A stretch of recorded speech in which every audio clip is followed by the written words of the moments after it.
Hey, welcome back, Rooftop leaders. Really glad to have you here on our fireside chats that we like to do. And what we're really focusing on with our talks around the fire pit are bringing human connection back to the realm of high performance. That's really something in this year that I want to focus on really hard. And one of the areas that I think is so critical for high performance and the human connection that feeds it is trust. Now, we talk about trust all the time in our daily life. We talk about trust at work. There's tons of books on it.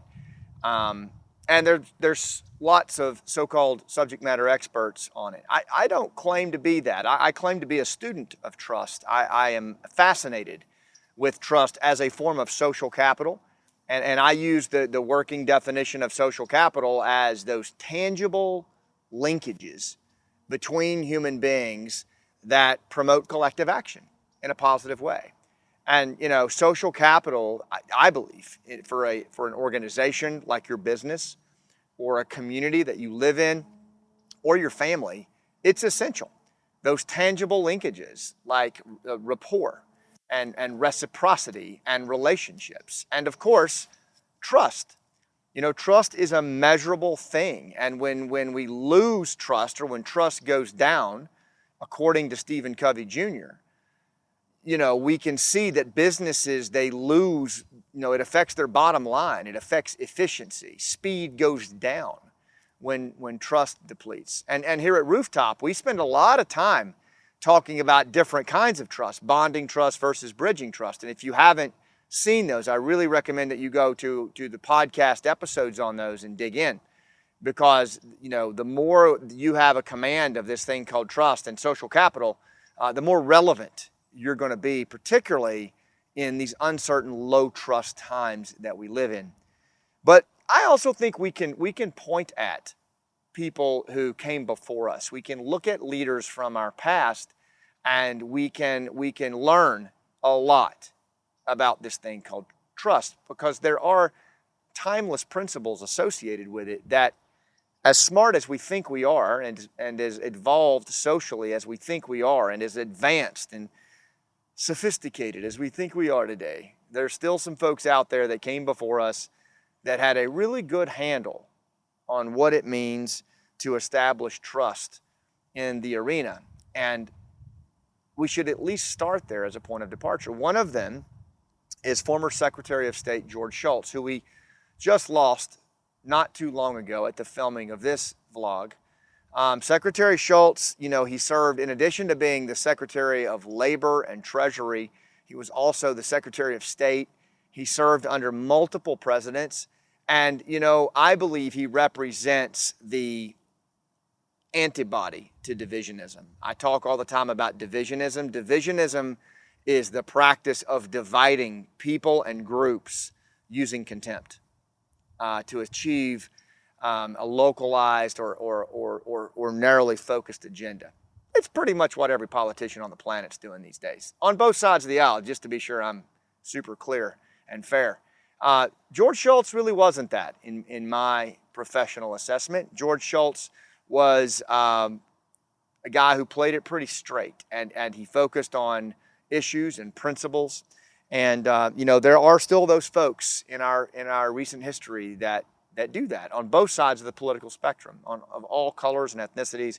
And George Shultz was no exception. He was also a former Marine. He served in World War II, saw a lot of combat. And again, we just lost him as a statesman not that long ago. He was 100 years old. But he wrote an article right before he died at the turn of the year, which I thought was so cool, right at the turn of 2020 and 2021, as he, hit 100 years old. He wrote, 10 things that I learned about trust in my career. Now, again, this is a guy who graduated MIT in the 40s and served under multiple presidential administrations. He saw the Cold War end. He saw the wall fall.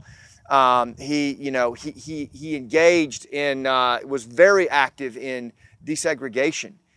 So he's just played a critical role in our country's history over the last 60 years or so. And he wrote this op-ed piece called The 10 Things I Learned About Trust. And I just found it fascinating because every single one of them was attached to a moment in his career where he saw firsthand how trust manifested and what he learned from it. And I strongly recommend this to anybody. It's a good, quick read. But I'm going to highlight 3 right now that really resonated with me and I believe resonate with the rooftop leadership world as we think about trust. The first one is, and I named it this, which is the ability to salute across the divide. And in what I mean by that is George Shultz in 1973, he was visiting Russia and he was with one of the Russian ministers, a high-ranking individual who had fought in World War II, and they were at a memorial for the Battle of Leningrad, which was horrific. They lost so many people, the Russians did. And it was very, very emotional for the Russian politician who was talking to Shultz about this. And when he was done, tears were streaming down the Russian's face. Secretary Shultz said he turned to the direction of the tombstones and he did his best Marine Corps salute and lowered it. And from that day forward, he and that minister had a very, very deep rapport and relationship in spite of being enemies in the Cold War. And I believe today, I think that's what we talk about with rooftop leadership. We're not talking about giving up your ideological position. We're not talking about giving up your political affiliation or your deeply held beliefs. My goodness, that's what makes this country great.